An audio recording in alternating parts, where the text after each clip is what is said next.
నాటికి పేర్కొన్న కేంద్ర పథకాల నిమిత్తం 12,336.52 కోట్లు విడుదల చేయడమైనది. కేంద్ర ప్రాయోజిత పథకాల కింద శాఖల వారీగా మరియు పథకాల వారీగా పెండింగ్ చెల్లింపులు మరియు తదుపరి విడుదల వివరాలను అనుబంధంలో జతపరచడమైనది సభా సమక్షంలో ఉంచడమైనది. అధ్యక్ష నరేంద్ర కుమార్ గారు దూల్పాల. స్పీకర్ సార్,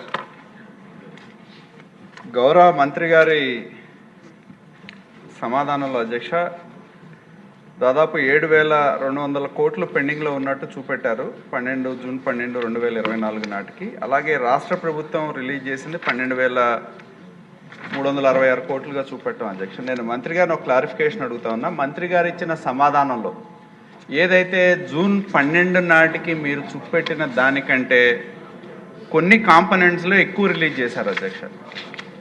ఎందుకంటే 2000 జూన్ 12/6/24 నాటికి ఉదాహరణకు అధ్యక్ష కొన్ని మనం చూస్తే పంచాయతీరాజ్ రూరల్ డెవలప్మెంట్ కింద 1000 కోట్లు అయితే పేమెంట్స్ ఇవ్వాల్సిన పెండింగ్ బిల్ కింద దాదాపు 18 కోట్లు రిలీజ్ చేసిన 1800 కోట్లు రిలీజ్ చేసినాడు. అట్లా చెప్తే చాలా ఉంది. ఆ తర్వాత 571 అయితే 875 కోట్లు, తర్వాత మూడోది అధ్యక్ష 125 కోట్లు అయితే 420, తర్వాత 121 అయితే 371. అంటే మీరు ఏదైతే పెండింగ్ కింద చెల్లించాల్సిన దానికంటే మంత్రి గారి సమాధానం చూస్తే 5,000 కోట్లు అదనంగా చెల్లించినట్టు మంత్రి గారి సమాధానంలో చెప్పారు అధ్యక్ష.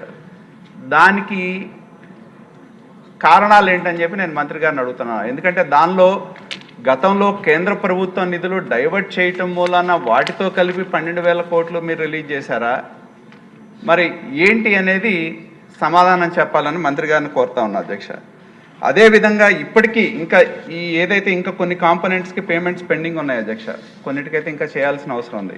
నేను మంత్రి గారిని కోరేది ఏంటంటే రాష్ట్రంలో అసలు కేంద్ర ప్రభుత్వ ప్రాయోజిత కార్యక్రమాలు రాష్ట్రం షేర్ కానివ్వండి, కేంద్ర ప్రభుత్వ సెంట్రల్లీ స్పాన్సర్డ్ స్కీమ్స్ ఎన్ని అమల్లో ఉన్నాయి 2019-24 మధ్య మొత్తం ఇక్కడ 92 స్కీమ్స్ చూపెట్టారు అధ్యక్ష.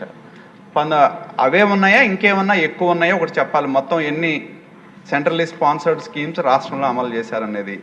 రెండోది దాని నిమిత్తం మొత్తం టోటల్ వాల్యూమ్ ఆఫ్ వర్క్ ఎంత రాష్ట్రంలో చేపట్టాలి, 92 స్కీమ్స్ ద్వారా అసలు చేయాల్సిన పని ఎంత, చేసింది ఎంత, దానిలో కేంద్ర ప్రభుత్వం ఎంత రిలీజ్ చేసింది, రాష్ట్ర ప్రభుత్వం ఎంత రిలీజ్ చేయాలి, అదేవిధంగా కేంద్ర ప్రభుత్వం రిలీజ్ చేసిన దానిలో డైవర్షన్ ఎంత చేశారనేది దీనిలో చెప్పలేదు అధ్యక్ష.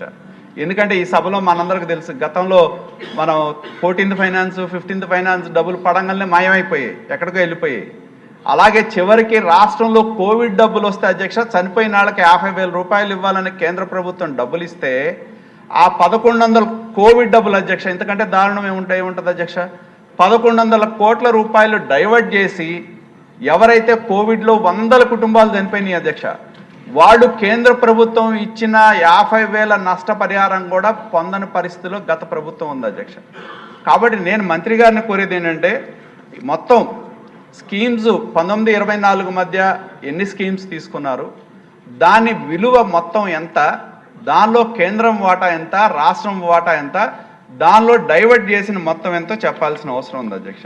అలాగే దీన్ని డైవర్ట్ చేయటం మూలాన రాష్ట్రం మీద ఆర్థికంగా పడిన భారం ఎంత, ఎందుకంటే మన బయట దీనివల్ల అప్పులు తెచ్చుకోవడానికి కానివ్వండి, రాష్ట్ర ప్రభుత్వం పరంగా మనకి వెసులుబాటు తగ్గటం మూలాన రాష్ట్రం మీద అదనం భారం పడింది అధ్యక్ష. దాని దాదాపు ఎన్ని వేల కోట్ల రూపాయలు రాష్ట్రం ఈ విధంగా నష్టపోయింది, రాష్ట్రం మీద అదనపు భారం ఎంత పడిందో చెప్పాల్సిందిగా నేను గౌరవ ఆర్థిక మంత్రి గారిని కోరుతా ఉన్నా అధ్యక్ష. రవికుమార్ గారు